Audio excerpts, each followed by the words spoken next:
Coucou, j'espère que tu vas bien. Aujourd'hui, vidéo tuto sur comment préparer le biberon de ton bébé, car même si cela paraît simple, il y a des précautions à prendre et des astuces à savoir. Donc voyons ensemble la préparation du biberon étape par étape et mes conseils sur la conservation et le nettoyage. Démarrons par le matériel nécessaire. Première chose à retenir, une hygiène au top. J'ai préalablement nettoyé mon plan de travail. Je me suis lavé les mains à l'eau et au savon que je sèche avec un torchon propre ou avec une feuille d'essuie-tout jetable. On évite vraiment le torchon de la cuisine qui a servi à tout et n'importe quoi. Je vais donc avoir besoin d'eau. Tu peux utiliser soit l'eau du robinet si tu es sûr de la qualité, soit de l'eau en bouteille, sachant que désormais il y a le logo qui est noté comme quoi l'eau est OK pour préparer les biberons. Du lait, tu as du lait premier âge de 0 à 6 mois, deuxième âge de 6 à 10-12 mois, puis le lait de croissance. Sur les boîtes, tu trouveras le volume d'eau et le nombre de mesurettes indiquées selon l'âge de ton bébé. Ces tout premiers jours de vie, bébé va prendre en moyenne 6 à 8 biberons de 90 ml de lait par 24 heures. Vers 2 mois, il va boire environ 5 biberons de 150 ml de lait par 24 heures. Mais il ne s'agit là que de moyenne que le pédiatre adaptera à l'appétit et au poids de ton bébé. Il nous faut ensuite un biberon avec la tétine, la bague et le capuchon. Sauf situation particulière, il n'est pas nécessaire de stériliser les bibis. Maintenant que l'on est équipé, préparons le biberon. Nous allons réaliser un bibi de 90 ml d'eau, soit 3 mesurettes de lait, puisque la règle c'est une mesurette de lait pour 30 ml d'eau. On laisse le bibi sur la table et on va verser l'eau et on va vérifier.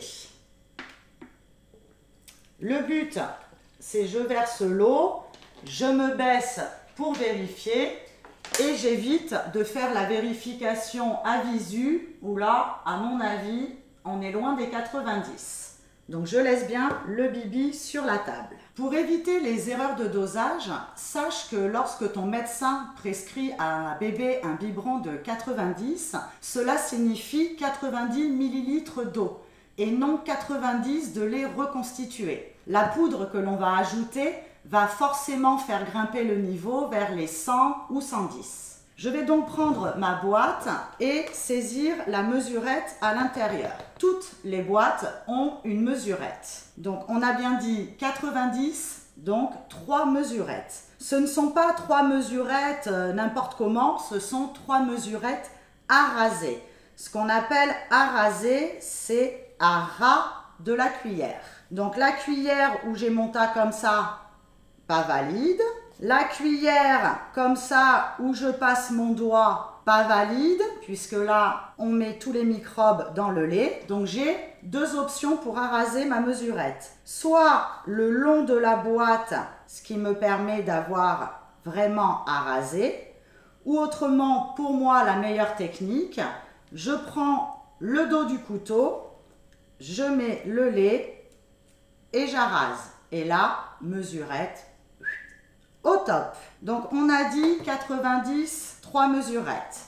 Donc je reste concentrée, notamment quand il s'agira du bibi de 210, 7 mesurettes, il est 3 heures du mat, mieux vaut rester concentré sur les comptes. Ensuite, je vais pas traîner, c'est pas là où il faut papillonner, je mets la tétine et là, le moment le plus important, entre mes mains, je remue. Là repose la réussite du bibi, je fais rouler entre mes mains. Ne surtout pas commencer à mélanger et à secouer comme un shaker, là, car je vous annonce un échec assuré. Cela provoque un mélange de bulles et de grumeaux, combo parfait pour un bibi loupé. Dédicace à ma moitié qui s'est longtemps demandé pourquoi les bibis de maman étaient toujours lisses et savoureux. alors que les siens étaient remplis de cailloux de lait qui bouchaient la tétine en 3 secondes.